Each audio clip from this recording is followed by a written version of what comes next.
Peter Yan outclasses him in this fight. I like Peter Yan. I like Peter Yan by decision.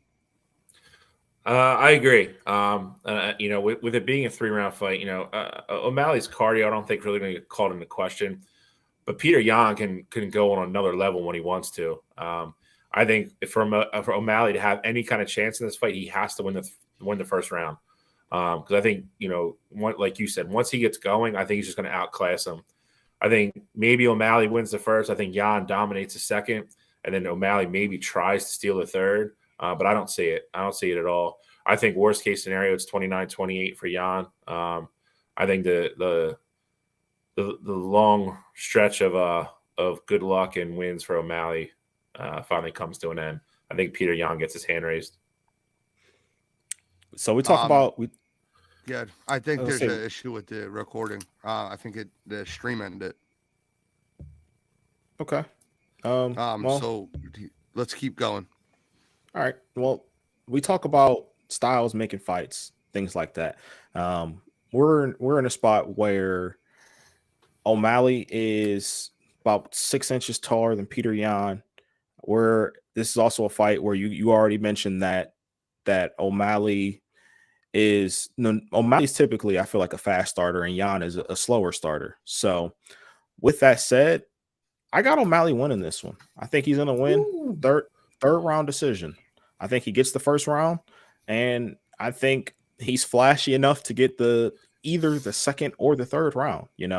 I do think Peter can outclass him. Don't get me wrong. Peter's a much better fighter, but I think with O'Malley being so much bigger and Peter being that notorious slow starter and Sean being as precise and powerful as he is at that 145 division, I think this is just a matchup that benefits O'Malley. Okay. Let's move on to the next fight. Next fight on the docket. Hang on. Gene's favorite champion.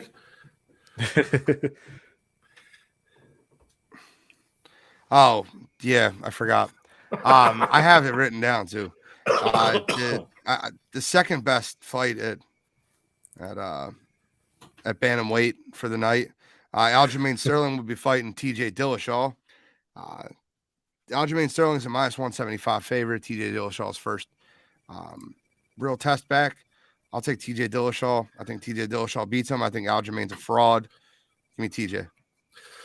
I'm not going to use the fraud word because I know Cachal gets very upset. And even though I tend to agree with Gene a little bit on this one, I mean, we're here. I'm also picking TJ Dillashaw. If there was ever, I think for sure lock money on an underdog, I think it's this fight. I think TJ wins. I wouldn't be surprised if TJ finishes him. I think TJ's the better fighter. I don't know. I just don't. I don't know how Aljamain wins this fight. I really don't. So I'm going TJ as well. I'll say third round stoppage. I agree with Gene though. I think we have a new champ. I was making those faces because I didn't appreciate the disrespect that we put on Corey Sandhagen's name. Corey Sandhagen was a very formidable first opponent back for TJ Dillashaw, and he's very, very good fighter. He can't win the big one to get over the top. But with that said, I'm also picking TJ Dillashaw, TJ Dillashaw, whatever you want to call him. I think he's the better fighter, and that belt was rightfully his before he cheated. And I think he gets it back. I do think it goes to decision, but I think this is going to be one of those ugly fights, a lot of clinch work, but TJ's going to have the advantage there. And I don't think Aljo is able to get this fight to the ground how he wants to. So I'll take TJ in a 5-round decision. I like it. I like it a lot. I was really hoping Cachal was going to back Aljamain on this one. I think Aljamain Sterling is an absolute fraud. I think we've heard his. He won his last fight. We know. All right, let's get in the main event. Islam Makhachev versus Charles Oliveira. This is a fight where I'm so confused. And like this odds should tell you who you should take based off one being the champion, the other one being a heavy favorite, but I'm not doing that. I think Charles Oliveira wins the fight. And I think if there's like one person you really don't want to be on the ground with, and that's where Islam wants to take this fight, it's Charles.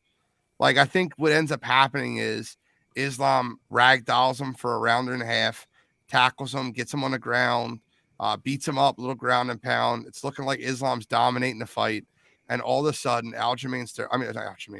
Charles Oliveira gets his legs wrapped around the neck of Islam Makhachev and submits him near the end of the second round. And it's going to be like, whoa, what happened? Charles Oliveira is unbelievable on his back. He wants to be on the ground, and you're going to have a guy that's going to want to wrestle him. So it's like the immovable object versus the unstoppable force. I just don't see a way where, like, Islam, in order for Islam to win this fight, he has to ground and pound him for 4 to 5 rounds. Without getting submitted. And just the odds, I'm going to take Oliveira by submission too.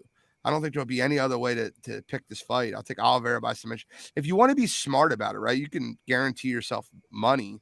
Take Oliveira by submission and take Islam by points. That's how the fight's going to go, one or the other. Yeah.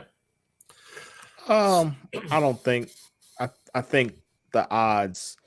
I would take Islam at the money line. I mean, I know he's the favorite, but I think Islam can knock Charles out. I think it's possible. Charles has shown that he doesn't have the strongest of chins. As soon as Charles hit, he falls on his back and wants you to get on top of him. It's an unbelievable, like he did it versus Gaethje. He did it versus Poirier. Like, that's just what he does. I get it. But I mean, we saw, even in the fight against Chandler, it wasn't not Poirier. The fight against Chandler. We saw that Chandler put him down, but it wasn't one of those like, I'm purposely going to fall to the ground so you can get in my. He just stayed on the ground a little bit longer, but it was a true knockdown. Like, it wasn't 100%. But at that point, you have to get on top of him. Yeah. No, yeah, I get that. And finish 100%. the fight. And that's where Charles wants to fight. I think Charles is dangerous because of that reason, and I'm going to agree with Gene again. I think it's wild. This is another title fight where Oliveira is really just not getting his respect. It's kind of crazy to me. I don't know who he's got to beat for somebody to just eventually be like, this guy's like actual legit. He's really good. The conundrum for me is exactly what Gene said. For Islam to win the fight, not only does he have to take him down, he can't take him down and then lay on him and play safe. He's going to have to ground the pound. He's going to have to land punches. He's going to have to land elbows. That plays in exactly what Oliveira wants to do. I don't think Islam can do that for 25 minutes and not get caught somewhere. I think Oliveira is just too good. Again, I agree with Gene as well. I don't think Oliveira has any chance of knocking him out or anything like that. It's either, he's going to win by either submission. I mean, I think there's an outside chance he wins by decision, but I don't see that either. But I'm picking Oliveira. I think Oliveira wins. I think he wins by submission. I think it's going to be a fight where, a lot of people are going to get pissed off. I think it's going to look like Islam is dominating the fight. And I think he's going to get caught. I think he's going to get caught in something that he can't get out of, and that's going to be it. And Oliveira's going to, be end still. And, then we just open that other can of worms and see where we go from there. I've been waiting to hear this right now. I've been waiting to hear Charles pick. I'm like so excited for it. Does he go with the guy he's been hyping for so long with Islam Makhachev, or does he go with Do Bronx, the guy he's been on for the last 4 fights he's been fighting? I'm excited to hear it. So Charles said yes. This fight is obviously one that I just keep going back and forth on. Both of them are my guys. I've been on, like you said, Gene, I've been on Islam from the beginning. And with Do Bronx, I've been the one who, like how Bill was saying, people weren't respecting him. I've been the one putting respect on his name the whole time. So with that said, I think Islam dominates the first 3 rounds. And I think in the 4th round, it's going to be looking like more of the same. And Oliveira is going to have him on the ground in a spot that he doesn't want to be in, and he taps him. I got Oliveira, 4th round submission. And I'll even tell you, I think it's going to be either a Kimura or a guillotine. He's going to be from his back, and he's going to be in something that Islam can't get out of. I think that Islam has the ability to win this fight. But like you said, if you're going 25 minutes with one of the most dangerous, submission artists in the UFC, and you want the fight to get to the grounds, eventually you're going to get caught by something. And I don't think all the training in the world can prepare you truly for what is going to be on display against Oliveira.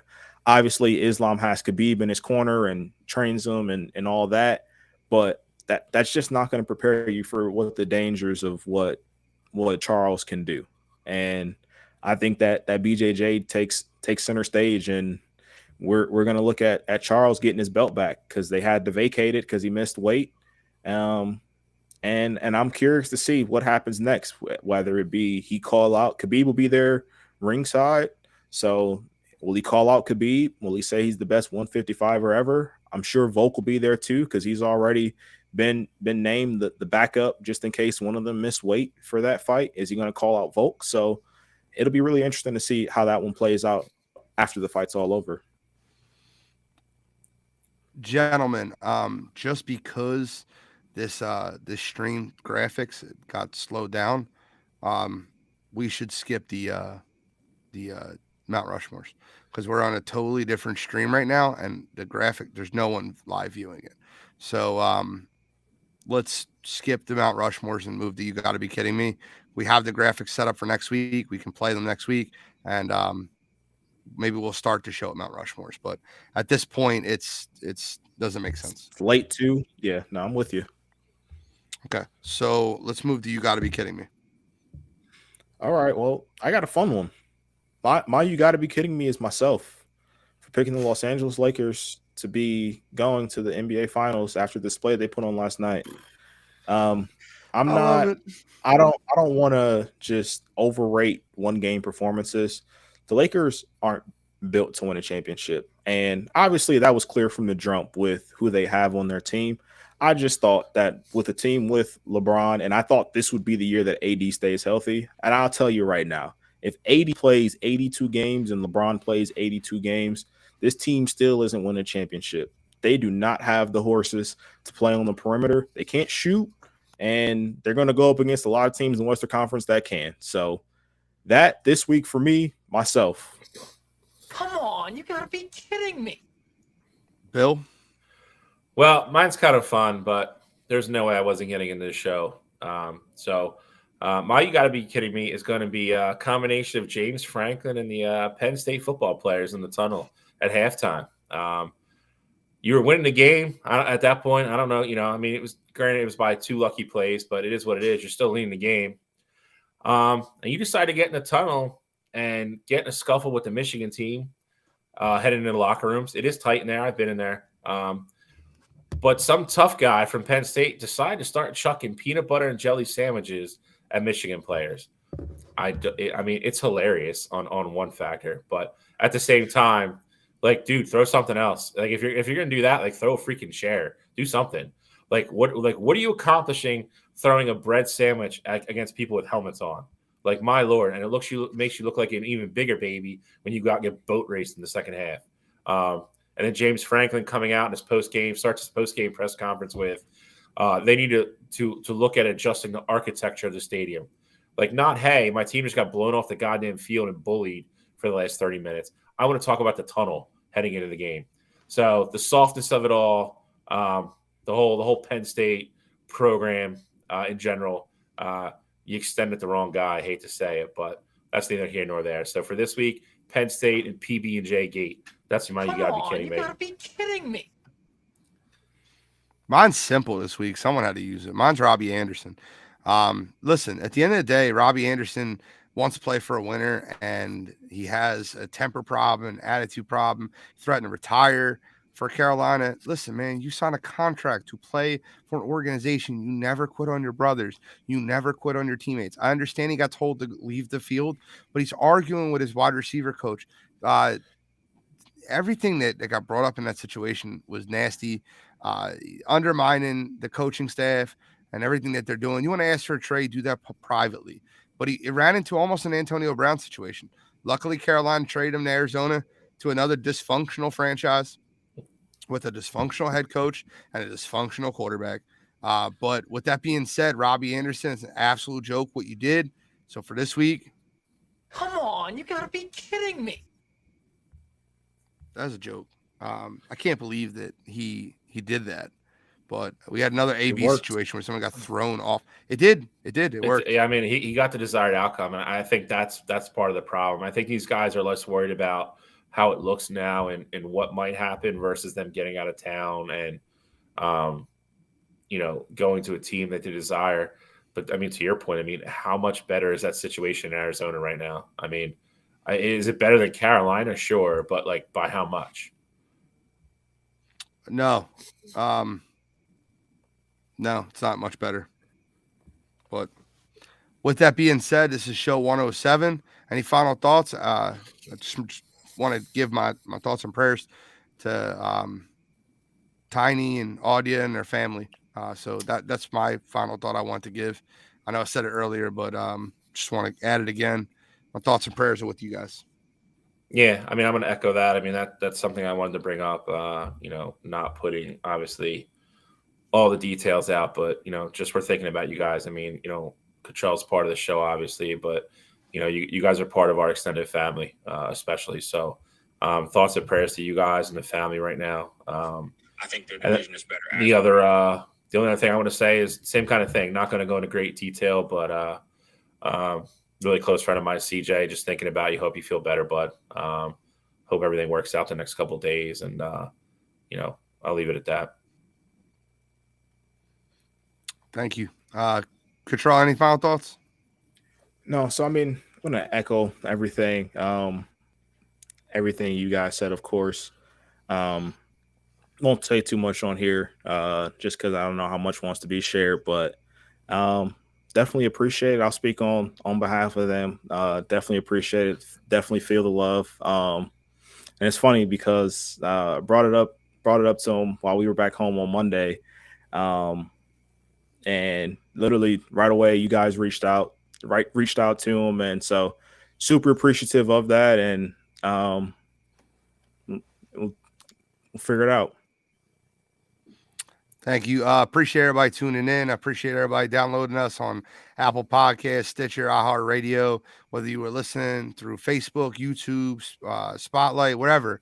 Appreciate you. So thank you so much for tuning in. Swire to Wire, show 107, signing out.